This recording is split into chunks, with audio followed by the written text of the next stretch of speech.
year, especially with the stakes that high and the amount of the pendulum swinging to the other side now in this series. So 5-4 Braves comeback dub. What will you remember? Oh man, what will I remember? I think of Travis Darnell for one. I mean, I played with him.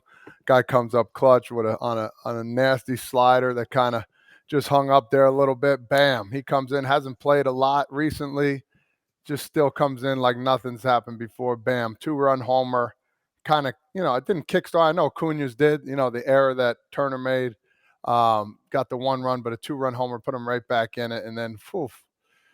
It was one thing after another. It didn't feel like, Phillies were up 4-0. It was like, another game. But once Alvarado came out, I was like, I don't know. I felt like they should have left him in for another batter or two. Don't call him, Really? I'm not gonna sit there and pinpoint. They should have won the game. It's not because he wasn't pitching, but I would have liked to see him stay in there. But God, he golfed that one out. What's his name at third base? Austin. Riley. Jesus, man. Riley off of Hoffman. If you're listening to the pod, we're looking at the dinger right now from Riley. Damn. He basically had one hand on the bat when he swung, man. It just goes to show you in those situations, you just got to touch me. He basically scissor kicked. He did a Frank Thomas. His back foot came pretty much off the ground. Skippity doo dunkaroo. See you later, man. It was a beautiful thing, man. This is what playoff baseball is. And then the final outs. Come on, dude. Makes a diving or a jumping catch into the wall. Harris did. Catch it, throw it right away. That's what you teach young kids. Catch it, get it in. Even if it's a little off kilter. Ricocheted off of Ozzie Albies' glove. Man, don't celebrate. Get the ball in. Boom, gets the tag out at first. I don't blame Harper. I mean, maybe he shouldn't have rounded first base. Maybe he should have stayed, just in front of it, because it definitely would have been second and third at the very least with one out. But man, what an exciting game. I mean, you'll never see an ending like that again. I think everybody in this situation did everything right except Harris's throw went to the wrong. I'm not even sure. Like the middle infielders, they weren't lined up correctly, and he threw it to where they were supposed to, or where they were lined up to. They should have been lined up to first, but it was just like the whole celebration at the end of the game. That was such true emotional feeling of what that game had. We had a no-hitter through 5+. We had 10 punch-outs by Wheeler. And then you have an error that kind of led to 1 run that you were like, you don't never want to give the Braves anything. And then you bring Hoffman in. He's given up two extra base hits on his slider this year. Just so happened that was one of them. So, this game had everything. Both teams need their off day today. Not just to travel. They need it to be whew, that was a game. So, yeah. It's going to be, this is what we thought the series was going to be. Yes, the Phillies are going to think, oh man, we wish we had that one back if they don't win the series. And just like the Braves, they have to think holy crap, how are these guys holding our lineup down? Yeah, we won, but man, and Max Fried, I think he deserves a lot of credit. He had below average stuff for him, and he gave him all 92 or 93 pitches. So there was just so much. This raw emotion. Obviously, this is after the Riley home run, but it was ruckus, and there was so much emotion going on both sides. Atlanta finally had something to cheer about, which is awesome for them, for their fans. Can Atlanta bring it back, though? That's the biggest thing, because Philly is going to be bumping.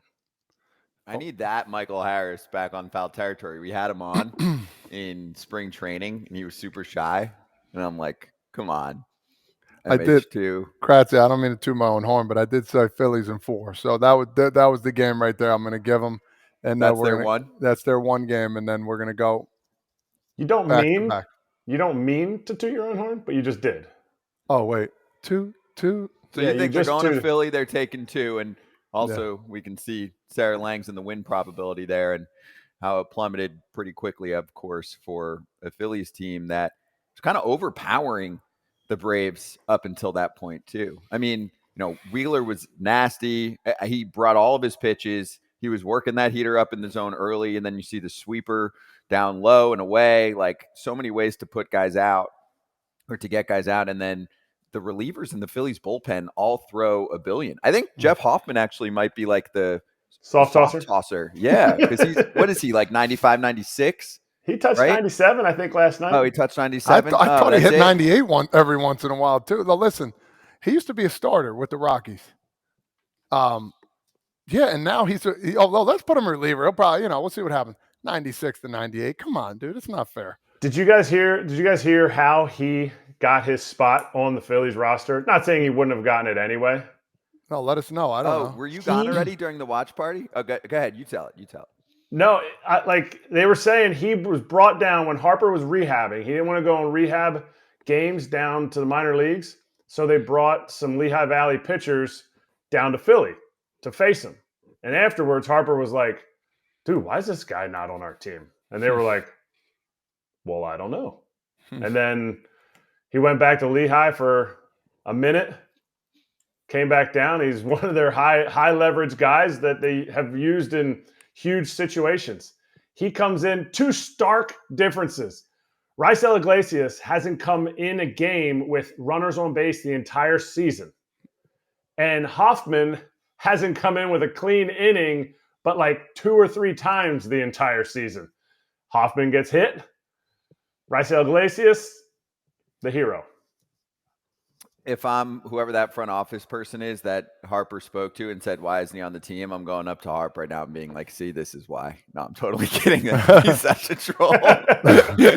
Just to like lighten the mood and be like, yeah, I know he had like a 2 ERA the whole year, but like that's why we didn't have That's why we didn't call him up, because we knew Austin Riley was going to do a Todd Frazier and put one 360 down the line. Yeah. Hey, let me ask you this, Kratzy. Do you feel like the curveball was the right call there? Mm-hmm. You do? Okay. I was in between there because go ahead. No, and I say I got no problem where he landed it. He's not looking to walk a guy there. I'm not saying that there's times when you pitch around guys, and I'm not saying he can't hit the outer half with that curveball slider thing. I think technically it's a slider. It moves like a curveball. Yeah. Like it moves like this instead of the sweeper slider. But the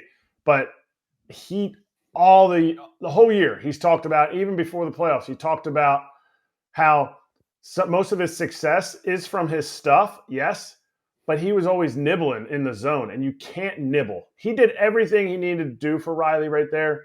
The numbers against that pitch are so much so that the first pitch I throw in the exact situation again, when he's back out there in game 3, is that slider.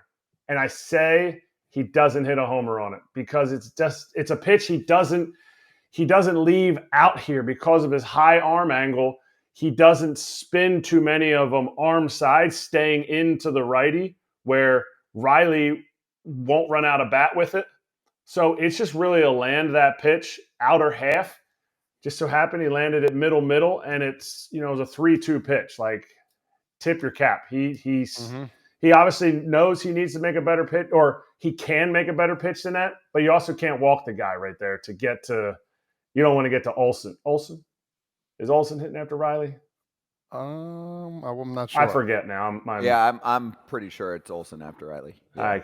And I should know that because they basically kept the whole lineup the whole year besides game 1. Besides game 1. Olsen. Yeah, it was Olsen. Yeah.